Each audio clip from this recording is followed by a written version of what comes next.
Hello friends, मैं राजा daily current affair session में आप सभी का स्वागत करता हूं। दोस्तों, आज हम 27 और 28 मार्च के इंपॉर्टेंट करंट अफेयर्स को आपके लिए डिस्कस करेंगे। ये करंट अफेयर भारत के सभी प्रतियोगी परीक्षाओं के लिए इंपॉर्टेंट है, तो पूरे सेशन को बहुत ध्यान से सुनिए। लास्ट में मैं आपसे कुछ इंपॉर्टेंट क्वेश्चंस करूंगा जिसका आंसर आपको कमेंट बॉक्स पे करना है। पीडीएफ को डाउनलोड करने के लिए आप हमारे नीचे दिए गए टेलीग्राम लिंक और क्रेजी जीके ट्रिक एप्लीकेशन से पीडीएफ को डाउनलोड कर सकते हैं, जिसका लिंक आपको नीचे डिस्क्रिप्शन बॉक्स में दिया गया है। कोई भी इंसान हर असंभव को संभव बना सकता है जब तक वो अपनी जिद पर अड़ा रहे। दोस्तों, आपको जिद्दी बनना होगा। इतिहास में हमने देखा है, जिन्होंने जिद किया है उन्होंने ही तस्वीर बदली है, उन्होंने ही इतिहास लिखा है। चाहे वो महात्मा गांधी हो, चाहे वो नेल्सन मंडेला है। दोस्तों, आपको हमेशा जिद करना होगा और जिद को पूरे करने के लिए दिन रात एक करना होगा। दोस्तों, आज के सेशन का जो टारगेट है वो है 5000 लाइक्स का। चलिए फ्रेंड्स, हम और आप मिलकर के इस सेशन के टारगेट को भी पूरा करते हैं। देखिए फ्रेंड्स, आज का सबसे पहला इंपॉर्टेंट करंट अफेयर आपके सामने रहा। रक्षा मंत्रालय में सलाहकार के रूप में हाल ही में किसे नियुक्त किया गया है? Who has been appointed as an adviser in the defence ministry? तो देखिए, हाल ही में विनोद जी खंडारे को नियुक्त किया गया है सलाहकार के रूप में। दोस्तों, लेफ्टिनेंट जनरल विनोद जी खंडारे सेवानिवृत्त हैं, यानी रिटायर हो चुके हैं, और ये रक्षा मंत्रालय में सलाहकार के रूप में नियुक्त किए गए हैं। दोस्तों, वर्तमान में रक्षा मंत्री कौन है? इनका क्या नाम है? इनका नाम है राजनाथ सिंह। क्या नाम है इनका? राजनाथ सिंह। याद रखिएगा, पूछा जा सकता है। दोस्तों, इनका कार्य क्या होगा? तो ये रक्षा सचिव, जो डिफेंस सेक्रेटरी हैं, उनको रक्षा रणनीति से संबंधित मामलों पर सजेशन देंगे। रक्षा सचिव के साथ मिलकर के कार्य करेंगे। दोस्तों, खंडारे जी की बात करें तो जनवरी 2018 के अंत में सेना से रिटायर हो चुके थे। दोस्तों, वर्तमान में डिफेंस सेक्रेटरी कौन है? रक्षा सचिव कौन है? आपसे पूछा जा सकता है। तो वर्तमान में डिफेंस सेक्रेटरी हैं अजय कुमार। कौन है? अजय कुमार हैं। दोस्तों, खंडारे जी की बात करें तो जब से रिटायर हुए हैं तब से लेकर अक्टूबर 2021 तक ये प्रधानमंत्री कार्यालय के राष्ट्रीय सुरक्षा परिषद सचिवालय में सैन्य सलाहकार के रूप में कार्य कर चुके हैं। दोस्तों, ये नवंबर 2015 से लेकर जनवरी 2018 तक इन्होंने रक्षा खुफिया एजेंसी के महानिदेशक और खुफिया के लिए एकीकृत रक्षा स्टाफ के रूप में उप प्रमुख भी रह चुके हैं। देखिए friends, second important current affair आपके सामने रहा। डन एंड ब्रैडस्ट्रीट के अंतरराष्ट्रीय रणनीतिक सलाहकार board of data and analytics में कौन शामिल हुए हैं? इनका क्या नाम है? दोस्तों, इनका नाम है रजनीश कुमार। आखिर कौन है रजनीश कुमार? रजनीश कुमार, आपको याद होगा, एसबीआई के पूर्व अध्यक्ष हैं, एसबीआई के पूर्व प्रेसिडेंट हैं। दोस्तों, आप सोच रहे होंगे कि डन एंड ब्रैडस्ट्रीट है क्या? तो दोस्तों, ये लगभग 180 सालों से व्यापार निर्णय लेने वाले डाटा एनालिटिक्स और रेटिंग में एक ब्रांड है। वर्तमान में इसका हेडक्वार्टर कहां पर है? जैक्सनविले, फ्लोरिडा, यूएस में। देखिए फ्रेंड्स, रजनीश कुमार जी के बारे में और भी इंपॉर्टेंट डिटेल्स को जान लेते हैं। देखिए, अक्टूबर 2020 में इन्होंने एसबीआई के अध्यक्ष के रूप में पद को छोड़ दिया था। इन्होंने उसके पहले भी हांगकांग में HSBC के एशिया डिवीजन के लिए गैर कार्यकारी निदेशक के रूप में कार्य किया। इसके अलावा बेरिंग प्राइवेट इक्विटी एशिया के वरिष्ठ सलाहकार के रूप में और कोटक निवेश सलाहकार के रूप में इन्होंने कार्य किया है। वर्तमान में Rajneesh Kumar HSBC Asia Pacific, L&T infotech, Hero MotoCorp और भारत पे के बोर्ड में काम करते हैं। चलिए friends, third important current affairs की ओर ध्यान से सुनिए। हाल ही में बेंगलुरु में रिजर्व बैंक इनोवेशन हब का उद्घाटन किसने किया है? Who inaugurated the reserve bank innovation hub इन बेंगलुरु? तो देखिए, इसका उद्घाटन किया गया है आरबीआई के वर्तमान गवर्नर शक्तिकांत दास जी के द्वारा। ये आरबीआई के 25वें नंबर के गवर्नर है। किस नंबर के हैं? 25वें नंबर के गवर्नर हैं। देखिए, रिजर्व बैंक इनोवेशन हब का काम है फाइनेंशियल इनोवेशन को बढ़ावा देना और इसे नर्चर करना, इसे पोषित करना। देखिए, इसकी शुरुआत 100 करोड़ रुपए की पूंजी के साथ की गई थी। कब? 2013 के कंपनी अधिनियम के तहत। दोस्तों, इसके अलावा मैं आपको बता दूं, RBIH का उद्देश्य क्या है, इसका ऑब्जेक्टिव क्या है? देखिए, इसका उद्देश्य है ऐसा इकोसिस्टम बनाना जो पूरे देश में लोअर इनकम की आबादी के विभिन्न फाइनेंशियल प्रोडक्ट्स एंड सर्विसेज को पहुंच बढ़ा सके और उस पर ध्यान केंद्रित कर सके। यहाँ पे आरबीआई की बात आ रही है, तो आरबीआई का हेडक्वार्टर कहाँ पर है? तो आरबीआई का हेडक्वार्टर है मुंबई में। कहाँ पर है? आरबीआई का हेडक्वार्टर मुंबई में है। हिल्टन यंग कमीशन की अनुशंसा पर इसकी स्थापना हुई। कब हुई थी? 1 अप्रैल 1935 में, 1935 में। लेकिन इसका राष्ट्रीयकरण कब किया गया? 1 जनवरी 1949 को, 1 जनवरी 1949 को इसका राष्ट्रीयकरण किया गया। दोस्तों आज की सबसे पहली नॉलेज फैक्ट्री आपके सामने है। मैं आपको बताने वाला हूं हाल ही में जारी किए गए सूचकांक और रिपोर्ट के बारे में। सबसे पहले बात करेंगे निर्यात तैयारी सूचकांक, नीति आयोग के द्वारा जारी किया जाता है और इसमें पहला नंबर है गुजरात राज्य का। नेक्स्ट है विश्व वायु गुणवत्ता रिपोर्ट। तो विश्व वायु गुणवत्ता रिपोर्ट में सबसे प्रदूषित देश है, ये पहला स्थान है बांग्लादेश का। भारत इसमें किस स्थान पर है? तो भारत इसमें 5वें स्थान पर है। नेक्स्ट है ग्लोबल हाउस प्राइस इंडेक्स। तो ग्लोबल हाउस प्राइस इंडेक्स में सबसे पहला स्थान है तुर्की का और भारत 51 प्लेस पर है। नेक्स्ट है वर्ल्ड हैप्पीनेस रिपोर्ट 2022। तो वर्ल्ड हैप्पीनेस रिपोर्ट में पहला स्थान फिनलैंड है और फिनलैंड लगातार 5 सालों से पहले स्थान पर है हैप्पीनेस रैंकिंग में, और भारत है 136 प्लेस पर। हुरून ग्लोबल रिच लिस्ट 2022 जारी की गई, पहला स्थान किसका? एलोन मस्क का। ये स्पेस एक्स और टेस्ला के फाउंडर हैं। भारत में सबसे कम मातृ मृत्यु दर किस राज्य की है? तो ये है केरल। चलिए friends, fourth important current affairs की ओर ध्यान से सुनिए और हर एक पॉइंट को नोट कीजिए। मंगलुरु कंबाला का आयोजन हाल ही में किस राज्य में किया गया? In which state was the Mangaluru Kambala organized? तो हाल ही में इसका आयोजन किस राज्य में किया गया है? कर्नाटक राज्य में। कहां पर? कर्नाटक राज्य में। ये हर साल आयोजित की जाती है। और ये कैसा आयोजन है कंबाला?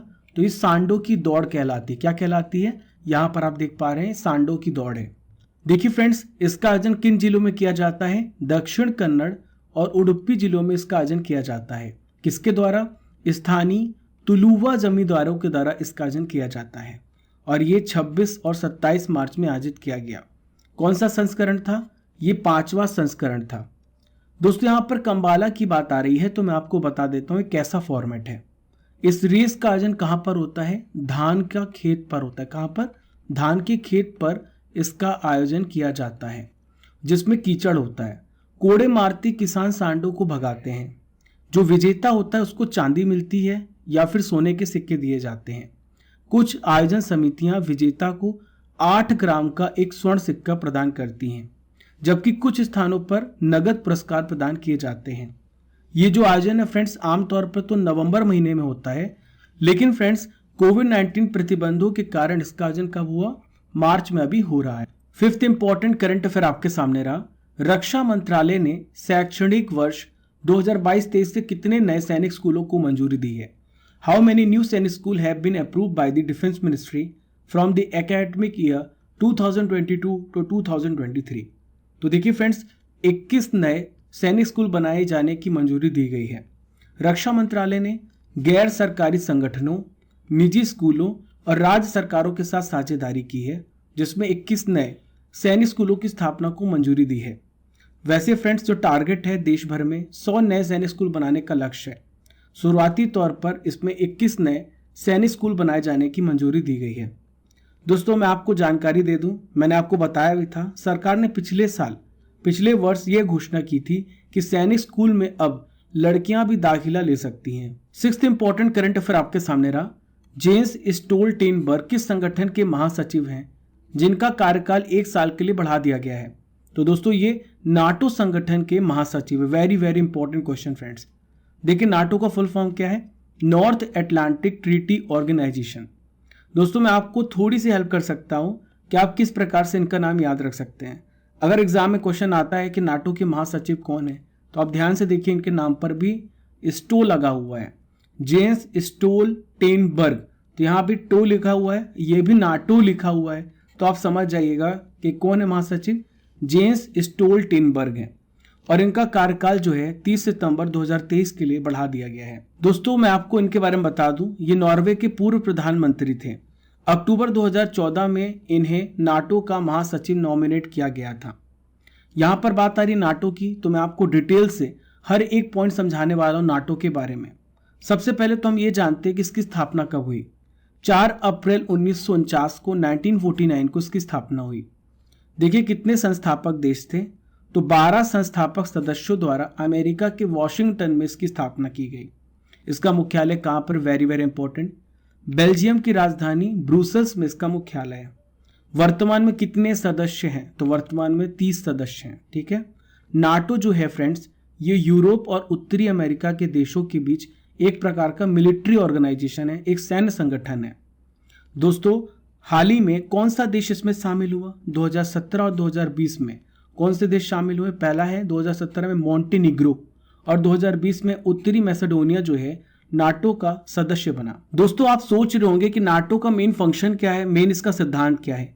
तो देखिए, नाटो जो है सामूहिक रक्षा के सिद्धांत पर कार्य करता है। इसका यह मतलब है फ्रेंड्स, एक या अधिक सदस्यों पर कोई अन्य देश आक्रमण करता है तो सभी जो सदस्य देश हैं वो मिल करके उस देश पर आक्रमण करेंगे।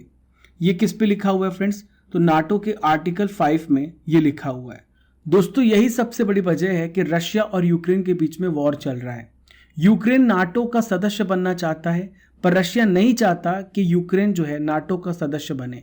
अगर यूक्रेन नाटो का सदस्य बन जाता है तो नाटो के जितने भी सदस्य हैं वो मदद करेंगे यूक्रेन की, तो रशिया जो है कमजोर पड़ जाएगा। रशिया यह बात जानता है कि अगर यूक्रेन शामिल हो जाता है तो उसकी जो मिलिट्री पावर है, जो उसका वर्चस्व है, वो कम हो जाएगा। देखिए फ्रेंड्स, इसके बारे में मैं आपको और भी बता देता हूं। नाटो का और उद्देश्य के बारे में मैं आपको समझा रहा हूं। इसकी स्थापना का समय जो है, प्रमुख उद्देश्य था पश्चिम यूरोप में, जो वेस्टर्न यूरोप में सोवियत संघ की साम्यवादी विचारधारा को रोकना, राजनीतिक और सैन्य तरीकों से अपने सदस्य राष्ट्रों की स्वतंत्रता और सुरक्षा की गारंटी प्रदान करता है। नाटो सदस्य देशों के बीच में एकजुटता और सामंजस्य की भावना पैदा करता है। नाटो दोस्तों, सबसे महत्वपूर्ण बात मैं आपको बता दूं, भारत नाटो का सदस्य देश नहीं है। देखिए फ्रेंड्स, हमारी अगली नॉलेज फैक्ट्री आपके सामने है। मैं आपको बताने वाला हूं full forms of computer abbreviations. कई बार एग्जाम में क्वेश्चन पूछे जाते हैं। तो देखिए, सबसे पहले बात करेंगे ALU। तो ALU का फुल फॉर्म होता है अरिथमेटिक लॉजिक यूनिट। AI का फुल फॉर्म होता है आर्टिफिशियल इंटेलिजेंस। ALGOL का फुल फॉर्म होता है एल्गोरिथमिक लैंग्वेज। BIOS का फुल फॉर्म होता है basic input output system. CD का कॉम्पैक्ट डिस्क। CDR होता है friends compact disc recordable. COBOL का फुल फॉर्म होता है common business oriented language. Important है, ध्यान से सुनिए। DOS का फुल फॉर्म होता है डिस्क ऑपरेटिंग सिस्टम। लास्ट में बात करेंगे GPS। तो GPS का फुल फॉर्म होता है global positioning system. Next important current affair era, Stephen विलाइट किसके निर्माता थे जिनका हाल ही में निधन हो गया है? तो देखिए, ये GIF के निर्माता थे। दोस्तों, आपने GIF का तो बहुत इस्तेमाल किया होगा। इस प्रकार से रनिंग इमेजेस में GIF का इस्तेमाल किया जाता है। GIF का फुल फॉर्म होता है ग्राफिक्स इंटरचेंज फॉर्मेट। दोस्तों, स्टीफन विलाइट जो हैं GIF फॉर्मेट का इन्होंने निर्माण किया। हाल ही में कोविड-19 के कारण इनका निधन हो गया। विलाइट ने 1987 में कंपसर्व में काम करते हुए ग्राफिक्स इंटरचेंज फॉर्मेट को तैयार किया था। दोस्तों, ऑक्सफोर्ड अमेरिकन डिक्शनरी ने 2012 में GIF को वर्ड ऑफ द ईयर से नॉमिनेट भी किया था। 2013 में Webby lifetime achievement पुरस्कार से सम्मानित किए गए थे स्टीफन। स्टीफन किस देश के हैं आपसे पूछा जा सकता है। तो स्टीफन जो है अमेरिकन कंप्यूटर साइंटिस्ट हैं। 8th इंपॉर्टेंट करंट अफेयर आपके सामने रहा, प्रधानमंत्री गरीब कल्याण अन्न योजना को कब तक के लिए बढ़ा दिया गया है? Very very important question friends. तो देखिए, सितंबर 2022 तक के लिए इसे बढ़ा दिया गया है। दोस्तों, केंद्र सरकार ने इसे अगले 6 महीने के लिए बढ़ाया है। यह योजना कब शुरू की गई? तो यह योजना 2020 में कोविड-19 महामारी के बाद शुरू की गई। इस योजना के तहत हर व्यक्ति को हर महीने 5 किलो अनाज मुफ्त दिया जाता है। देखिए फ्रेंड्स, प्रधानमंत्री गरीब कल्याण अन्न योजना जो है मार्च 2020 में कोविड-19 के प्रकोप के बीच में लॉन्च किया गया था। इस योजना के तहत सरकार ने लगभग 80 करोड़ लाभार्थियों को प्रति व्यक्ति प्रति माह 5 किलोग्राम के पैमाने पर अतिरिक्त मुफ्त खाद्यान्न, चावल और गेहूं का वितरण किया। देखिए फ्रेंड्स, हमारी अगली नॉलेज फैक्ट्री आपके सामने है और आज की इस फैक्ट्री में आपको बताने वाला हूं महत्वपूर्ण अभिलेख और शासकों की जानकारी के बारे में। देखिए, मैं ट्रिक के माध्यम से आपको अभिलेख और शासक के नाम बता दूंगा। ध्यान से सुनते जाइए और सभी पॉइंट को नोट कीजिए। सबसे पहले मैं बोलूंगा हाथी की खाल, तो आप याद रखेंगे हाथी गुम्फा अभिलेख किसके द्वारा स्थापित की गई? खारवेल। सेकंड है जून का दामन, क्या याद रखेंगे आप? जून का दामन, तो जूनागढ़ अभिलेख रुद्र दमन के द्वारा स्थापित की गई। नेक्स्ट है नाक में गोता। नाक में गोता अभिलेख है नासिक और किसके द्वारा स्थापित किया? गौतमी के द्वारा। नेक्स्ट है वेरी वेरी इंपॉर्टेंट, प्रयाग में समुद्र। तो प्रयाग स्तंभ जो अभिलेख है समुद्रगुप्त के द्वारा स्थापित किया गया। नेक्स्ट है होल का पुल। क्या याद रखेंगे आप? होल का पुल। तो अभिलेख है एहोले, शासक है पुलकेशिन द्वितीय। देखिए फ्रेंड्स, नेक्स्ट है मंदसौर का यश। तो मंदसौर अभिलेख जो है यशोधर्मन के द्वारा स्थापित किया गया। अगला है फ्रेंड्स ग्वालियर का भोज। तो ये ग्वालियर अभिलेख है और भोज राज शासक के द्वारा स्थापित किया गया। आखिर में बात करेंगे देवों की विजय। तो देवों की विजय जो है अभिलेख है देवपाड़ा विजय सेन के द्वारा स्थापित किया गया। चलिए फ्रेंड्स, मैं आपको बताने वाला हूँ करंट अफेयर्स की रसमलाई, यानी 2021 के इंपॉर्टेंट करंट अफेयर्स को आपके लिए डिस्कस करेंगे। राजनाथ सिंह ने 2025 तक कितने करोड़ के रक्षा उपकरण के निर्यात का लक्ष्य रखा है? तो 35,000 करोड़ रुपए के रक्षा उपकरण का निर्यात का लक्ष्य रखा गया है। एडिडास ने किस बॉलीवुड अभिनेत्री को ब्रांड एम्बेसडर बनाया है? तो ये है दीपिका पादुकोण। भारतीय अंतर्राष्ट्रीय फिल्म महोत्सव का 52वां संस्करण किस राज्य में आयोजित किया गया? तो इसका आयोजन गोवा में किया। कहां पर? गोवा में। उबेर कप बैडमिंटन जो टूर्नामेंट है 2020 का खिताब किस देश की टीम ने जीता है? तो इसे चाइना ने जीता है। 9th इंपॉर्टेंट करंट अफेयर आपके सामने रहा। विश्व बैंक ने पहला वन्य जीव बॉन्ड किसके संरक्षण के लिए जारी किया है? The world bank has issued the first wild life bond for the protection of. तो देखिए ब्लैक राइनो के लिए जारी किया गया है। देखिए फ्रेंड्स, ब्लैक राइनो की लुप्त प्राय प्रजातियों के संरक्षण के लिए दक्षिण अफ्रीका के प्रयासों का समर्थन करने के लिए वाइल्ड लाइफ कंजर्वेशन बॉन्ड जारी किया गया है। दोस्तों, ये जो बॉन्ड है 5 साल का $150 मिलियन का होगा और ये सस्टेनेबल डेवलपमेंट बॉन्ड है। देखिए फ्रेंड्स, ये जो बॉन्ड है अफ्रीका में एडो एलिफेंट नेशनल पार्क और great fish river nature reserve संरक्षित क्षेत्रों में काले गेंडों की आबादी को बचाने और बढ़ाने में योगदान देगा। यहाँ पर बात आ रही विश्व बैंक की, वर्ल्ड बैंक की। तो इसका मुख्यालय वाशिंगटन डीसी, संयुक्त राज्य अमेरिका में। वर्तमान में इसके प्रेसिडेंट कौन है? तो याद रखिएगा, इनका नाम है डेविड मलपास। क्या नाम है? David Malpass. दोस्तों, आज का आखिरी इंपॉर्टेंट करंट अफेयर आपके सामने रहा। हर साल राष्ट्रीय डॉल्फिन दिवस कब मनाया जाएगा? When will national dolphin day be celebrated every year? तो हर साल ही 5 अक्टूबर को मनाया जाएगा। कब मनाया जाएगा? 5 अक्टूबर को। इसकी घोषणा किसने की है? तो केंद्रीय पर्यावरण मंत्रालय के द्वारा इसकी घोषणा की गई है। वर्तमान में भारत के पर्यावरण मंत्री कौन है? भूपेंद्र यादव जी। कौन है? Bhupender Yadav ji. National board for wildlife की स्थायी समिति ने 5 अक्टूबर को राष्ट्रीय डॉल्फिन दिवस के रूप में नामित करने का निर्णय लिया है। दोस्तों, मैं आपकी जानकारी के लिए बता दूं, केंद्र सरकार ने 18 मई 2010 को गंगा डॉल्फिन को भारत का राष्ट्रीय जलीय जीव घोषित किया गया था। गंगा नदी में पाई जाने वाली गंगा डॉल्फिन एक नेत्रहीन जलीय जीव है। देखिए फ्रेंड्स, अब मैं आपसे कुछ इंपॉर्टेंट क्वेश्चंस करूंगा जिसका आंसर आपको कमेंट बॉक्स पे करना है। पहला क्वेश्चन है, नाटो की स्थापना कब की गई थी? वर्ल्ड हैप्पीनेस रिपोर्ट 2022 में भारत की रैंक क्या है? आरबीआई के वर्तमान गवर्नर का क्या नाम है? डिफेंस सेक्रेटरी वर्तमान में कौन है? मंगलुरु कंबाला किस राज्य में बनाया जाता है?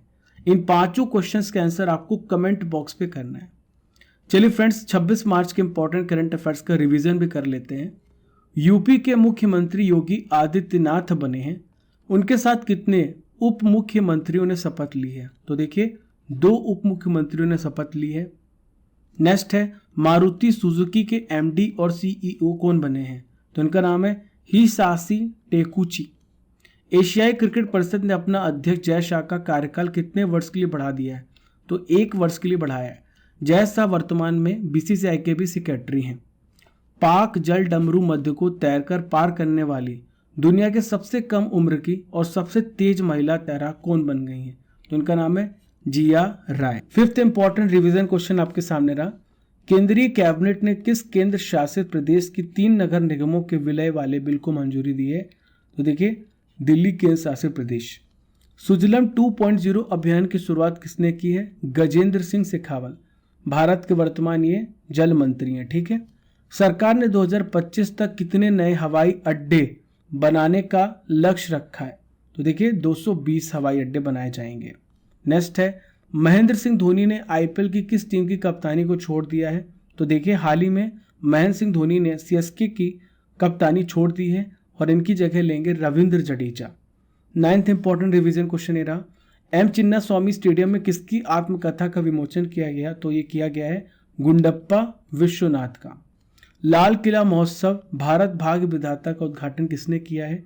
तो स्मृति ईरानी जी ने किया है, जो कि भारत की वर्तमान महिला बाल विकास मंत्री हैं। देखिए फ्रेंड्स, ये था 26 मार्च के इंपॉर्टेंट करंट अफेयर्स का रिवीजन। हमने डेली करंट अफेयर में 27 और 28 मार्च के इंपॉर्टेंट करंट अफेयर्स को भी पढ़ लिया है। आशा करता हूं कि आपको ये सेशन पसंद आया होगा। तो दोस्तों, शेयर करना बिल्कुल भी मत भूलना। ज़्यादा से ज़्यादा लोगों को शेयर करिए। हमारा मकसद है आपके समय को बचाना, कम समय में क्वालिटी करंट अफेयर और स्टैटिक जीके भी प्रोवाइड करना।